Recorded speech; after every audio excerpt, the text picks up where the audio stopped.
Here is a simple trick to save you time removing a core bore bit after use.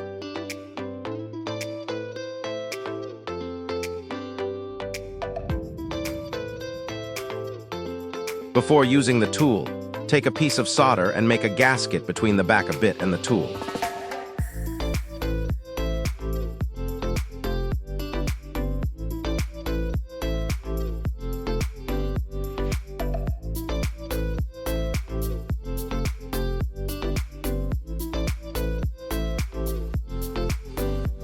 Start drilling, and be sure to watch out for rebar.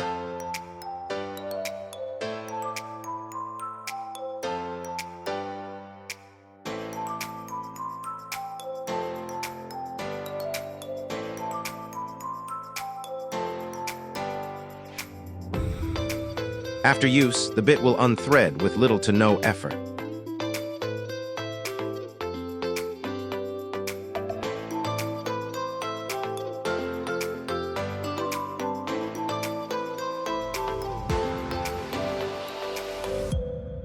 Look at all that time you saved.